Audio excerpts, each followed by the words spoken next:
First of all, thank you very much for this great opportunity. Congratulations to the organizers for this event. And my name is Teodorico, and I would like to talk to you about innovation and opportunities for the agrochemical industry, from theory to application. Since 2011, we are 7 billion people in the world. So there is a high demand for food, space, and energy. So, according to United Nations, there were 1 billion people in 1804, 2 billion people in 1927, 3 billion people just 33 years later, 4 billion people in 1974, 5 billion people just 13 years later, 6 billion people in 1999, and 7 billion people in 2011, just 12 years later. So there is a high demand for food, energy, and space in our society. According to US Today, among the 10 biggest problems facing the humanity for the next century, the food crisis is in the top of this list. And a feasible solution for the food problem is the use of agrochemicals in order to increase the food production. Agrochemical is defined in substance or mixture of substance able to destroy insects, fungi, or any other form of life declared to be pests. A little history. At the beginning in China, people used agrochemicals in order to kill bacteria and fungi.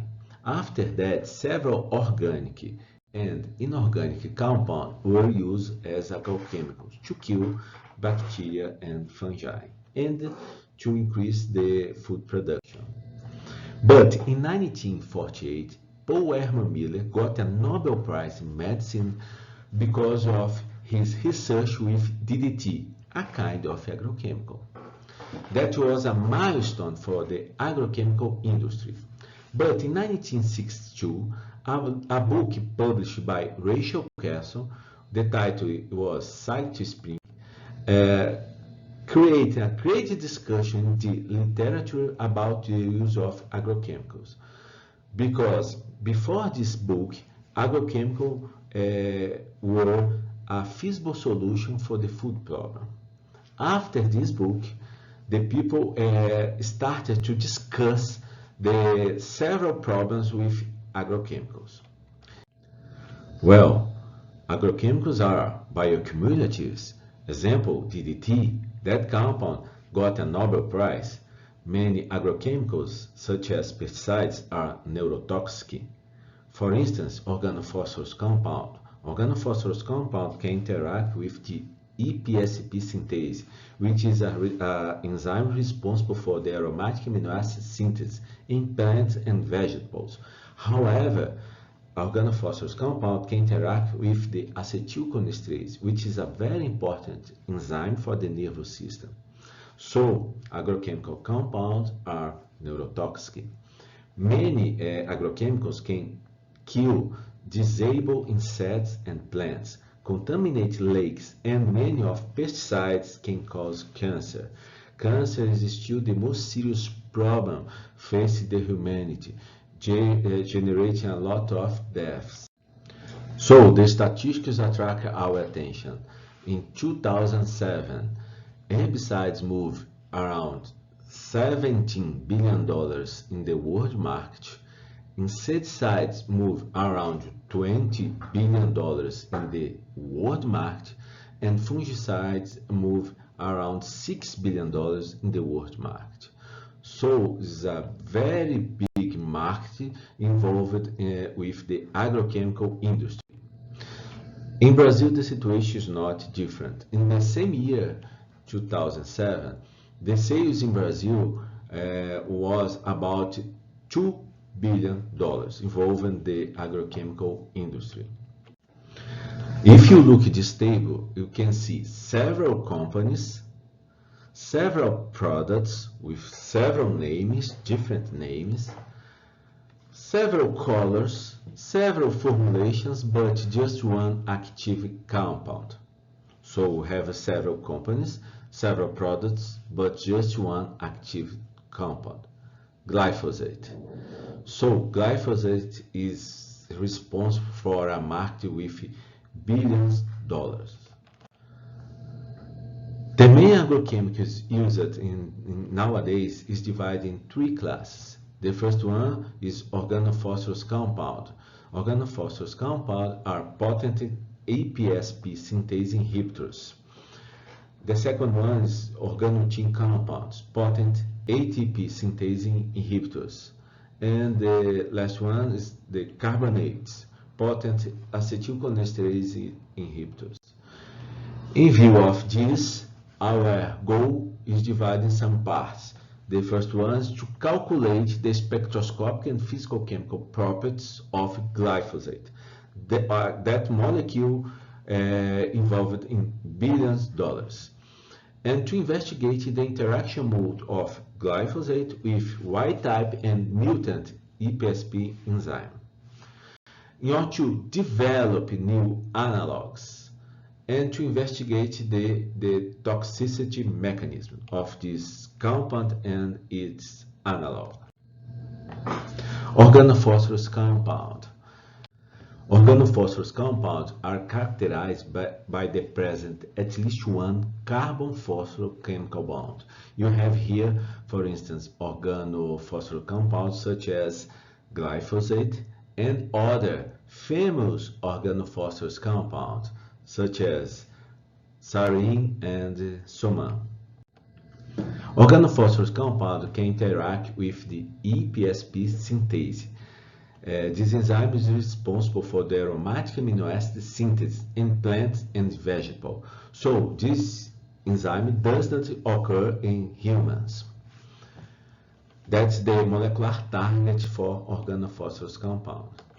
So, in order to evaluate the electronic and static factors which modulate the glyphosate action, we have performed some theoretical calculations using glyphosate and its analogs. First of all, we have performed docking calculations and NMD simulation to obtain the Gibbs-free energy of the interaction.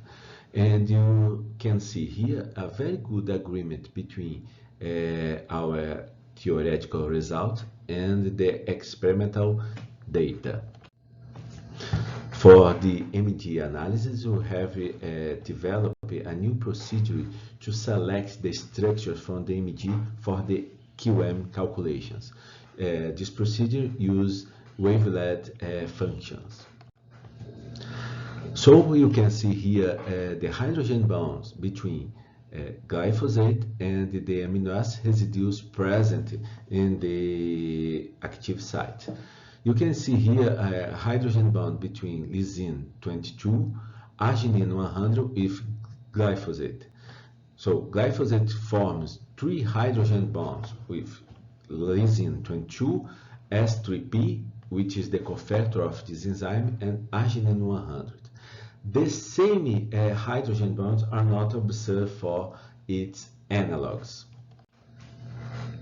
So from our calculations, we could see that glyphosate interacts strongly with the wild-type enzyme, the EPSP synthase, via arginine 100 and lysine 22. The glyphosate formed 3 very important hydrogen bonds with lysine 22, arginine 100, and the S3P, which is the cofactor of this enzyme. And glyphosate forms a medical angle, a dihedral angle around 10 degrees. And you can see here the molecular superposition of glyphosate in green and its analogs in other colors. And you can observe from this picture that glyphosate adopts a different conformation from its analogs.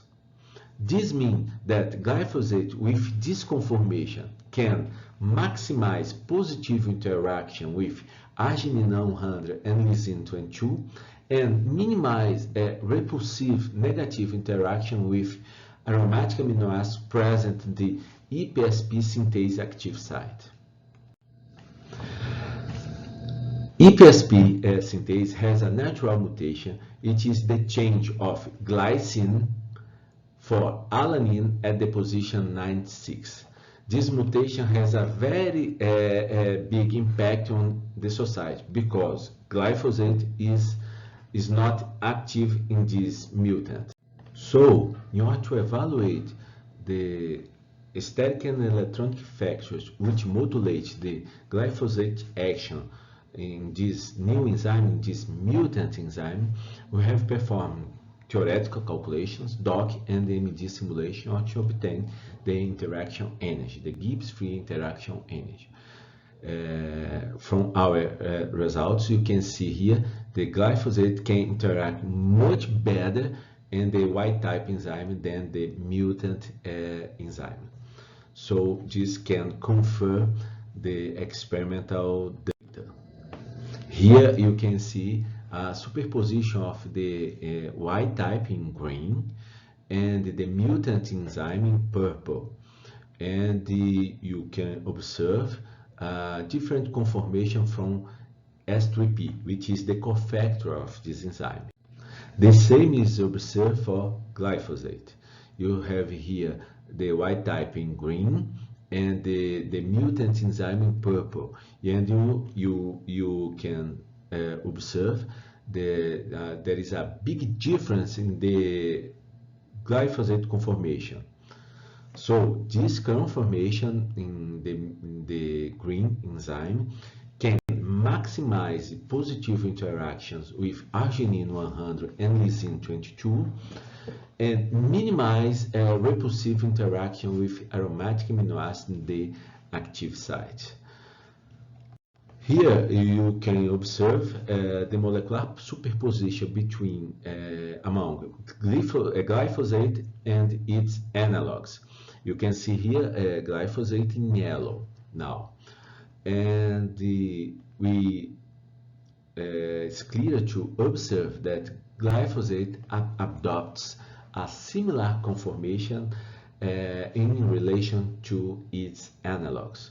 So this kind of conformation, this kind of glyphosate conformation increase the repulsive interaction with the EPSP enzyme and minimize the positive interaction with arginine 100 and lysine 22.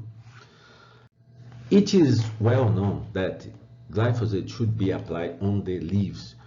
Glyphosate should not be applied on the soil, because it is well known that glyphosate is not active on the soil. Probably, glyphosate can form stable complex with ions present in the soil.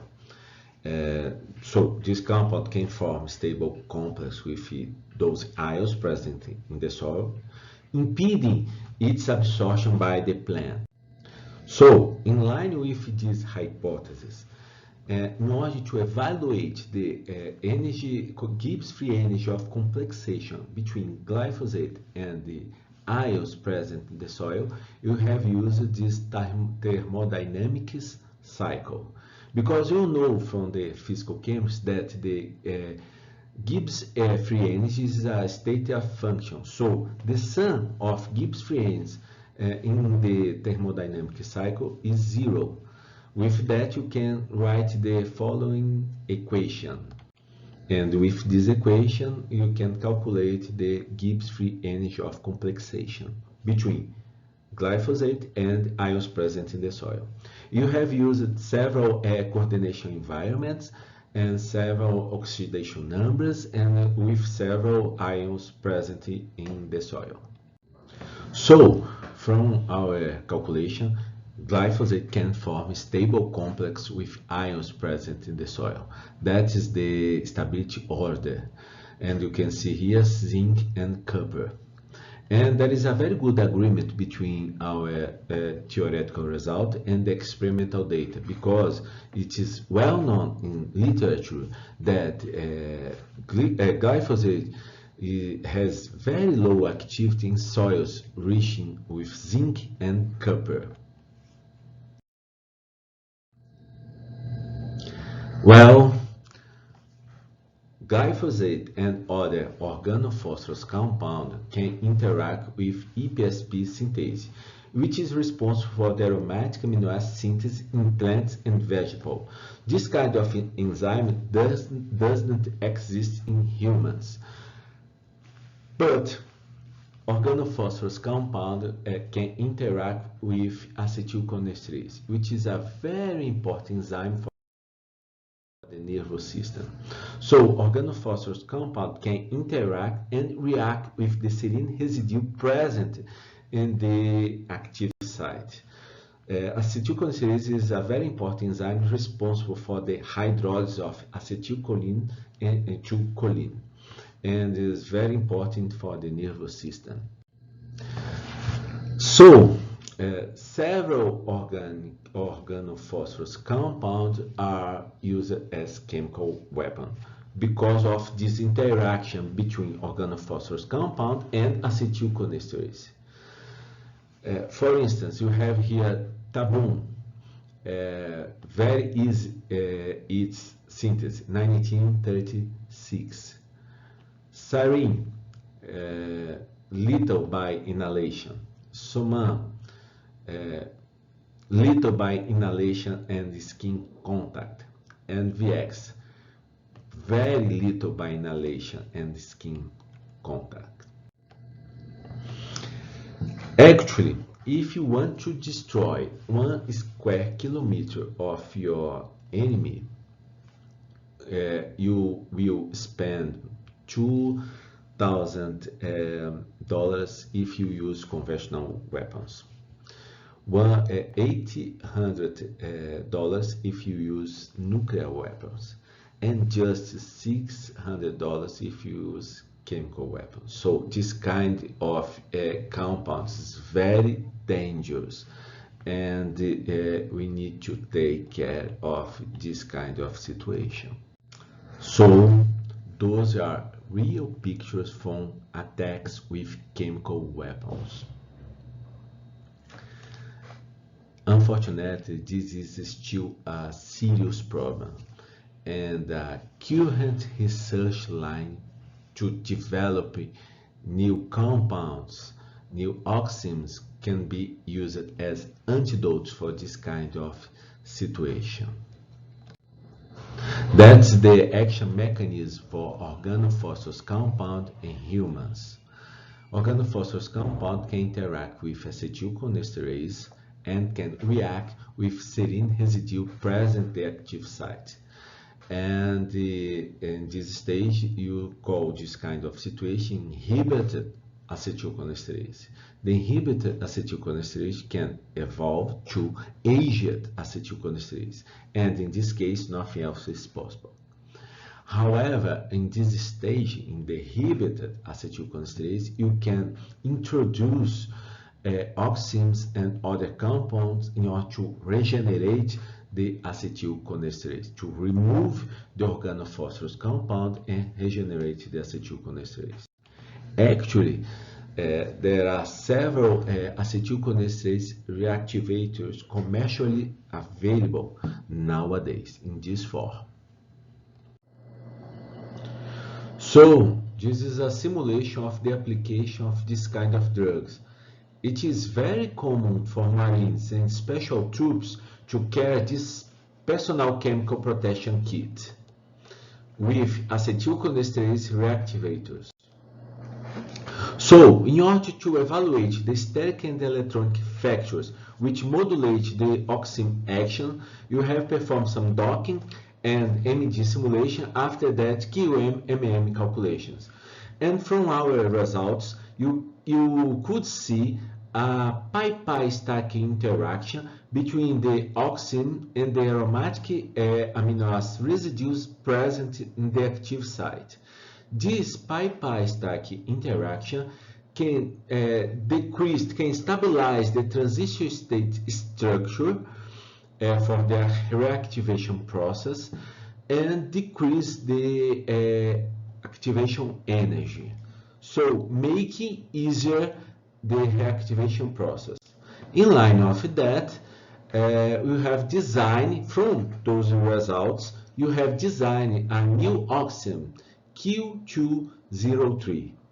That's the world record for reactivation, for the acetylcholinesterase reactivation against tabon. So, scientific research can produce knowledge, knowledge can produce innovation, technological innovation, and innovation can bring us progress and better living conditions. There is a new concept, entrepreneurial university. So the university is responsible for the education, for the scientific development, but the university is also responsible for generating jobs and generating wealth. In line with that, you have work for the agrochemical industry in some directions.